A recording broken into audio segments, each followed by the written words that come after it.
Pemirsa, kita akan segera menyimak keterangan pers yang disampaikan oleh calon gubernur Jakarta nomor urut 3 Pramono Anung dan wakilnya Rano Karno jelang debat malam nanti. Bisa memilih secara rasional siapa yang kemudian memang bisa memberikan alternatif untuk gagasan-gagasan yang menyelesaikan persoalan yang ada di Jakarta. Ada ritual khusus sebelum debat, kira-kira apa yang tadi dilakukan? Ritual khusus, malah saya banyak ngobrol sama istri sama anak-anak, nggak ada sesuatu, hanya tadi pagi memang untuk menyamakan frekuensi, saya dan Bang Dul ya latihan sedikit di rumah supaya frekuensinya sama lah gitu. Oke, kalau untuk programnya Mas Pram, ini kan kata kuncinya dari debat yang pertama adalah kota perekonomian nasional, ada DKJ dan juga kota global. Nah, jadi kata kunci yang utama sebenarnya kota global. Jakarta ini sekarang nomor 74 dari 156 indeks kota global yang dikeluarkan oleh PIRNI. Itu adalah lembaga yang menjadi acuan bagi penentuan kota global. Maka untuk itu kalau kemudian nanti saya dapat amanah, mudah-mudahan saya bisa dalam 5 tahun itu mengejar menjadi 50 kota global dari 154.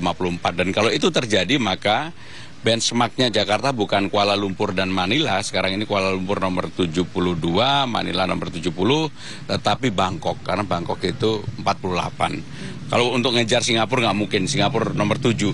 Sehingga dengan demikian, untuk indeks kota global ini juga menjadi penting. Dan mungkin untuk misalnya nanti pembagian dengan Bang Dul sendiri bagaimana? Jadi semua materi dari 1, 2, 3, 4 sambil closing saya berbagi dengan Bang Dul. Nggak ada yang nggak berbagi. Karena ini juga menunjukkan bahwa kami berdua chemistry-nya sama, berbagi. Yang nggak berbagi hanya di sesi 3 dan 4, karena sesi 3 khusus gubernur, sesi 4 wakil gubernur. Tapi di yang lainnya kami berbagi. Mas tadi kan bilang targetnya akan ada di nomor 50. Nah, bocoran sedikit saja apa yang nanti akan di-highlight, ditawarkan kepada warga Jakarta untuk bisa capai angka itu, Mas? Yang pertama memang harus berubah, Jakarta betul-betul harus menjadi mendorong pusat bisnis dan ekonomi kreatif menjadi salah satu hal yang utama. Karena genetik Indonesia, Jakarta ini sebenarnya ekonomi kreatifnya tumbuh sangat pesat. Tetapi yang seperti kita ketahui bersama, belum diberikan wadah ataupun support oleh pemerintah secara sepenuhnya. Belajar dari pengalaman beberapa show besar yang ada di Indonesia, mulai dari Coldplay, Bruno Mars kemarin, betul-betul sekarang ini kita betul-betul bisa untuk leverage-nya itu sudah mendunia. Sayangnya Taylor Swift nggak jadi main. Kalau main menurut saya itu akan menunjukkan bahwa Jakarta memang betul-betul menjadi kota global untuk aktivitas ekonomi kreatif dunia. BTS pun udahlah gitu ya. Kalau untuk sumber daya manusianya Pak?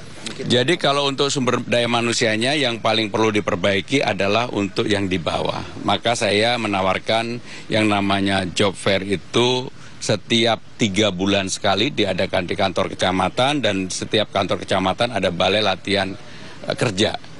Untuk mengangkat kemampuan dan juga supaya mereka juga bersertifikasi. Selama ini kan nggak ada upaya untuk mereka dijaga supaya mereka juga bisa bekerja di luar negeri. Kalau di luar negeri syarat utamanya harus sertifikasi. Oke. Mas, ini dari kerah-kerahnya kayaknya bajunya jersey ini yang nanti akan dikenakan untuk debat nanti? Saya Persija, orange. enggak, saya memakai baju yang memang baju itu disepakati bersama, dan kami tidak ingin baju yang terlalu eksklusif, baju yang ini kan dipakai untuk mendaftar. Jadi yang dipakai untuk mendaftar akan kami ulang, kita pakai kembali. Pak Pram, mungkin sedikit soal elektabilitas, ini kan Pak Pram sudah menyentuh angka 36 di beberapa survei. Tapi nama Pak RK ini pasangan nomor 1 masih menduduki peringkat pertama. Pak Pram bagaimana Pak? Ya karena saya dari nol, udah 36,5 udah luar biasa. Memang saya dari nol banget, dulu nggak mau tampil. Tapi kalau lihat trennya, saya yakin saya ketika keliling mendapatkan support yang luar biasa. Bahkan di hari ini yang harusnya sepenuhnya konsentrasi untuk debat, saya masih keliling dan alhamdulillah supportnya luar biasa. Makasih ya. Terakhir kemarin Pak Ahok bilang kalau pasangan lain itu agak cenderung berbahaya. Saya nggak tahu, itu Pak Ahok. Kalau saya anggap nggak ada yang berbahaya. Ya, Pak, terakhir mungkin mau disampaikan kepada pasangan calon lain untuk persiapan debat ini. Jadi debat ini adalah pertarungan politik gagasan. Kita tetap aja harus bergembira, cerah ceria, tersenyum, dan yang paling penting adalah gagasan-gagasan yang memang bermanfaat bagi warga Jakarta. Kalau saya sendiri akan menyampaikan hal-hal yang secara konkret berasal dari apa yang saya alami selama belanja masalah. Terima kasih. Makasih. Ya, makasih Mas Bram. Ayo, yuk. Pas.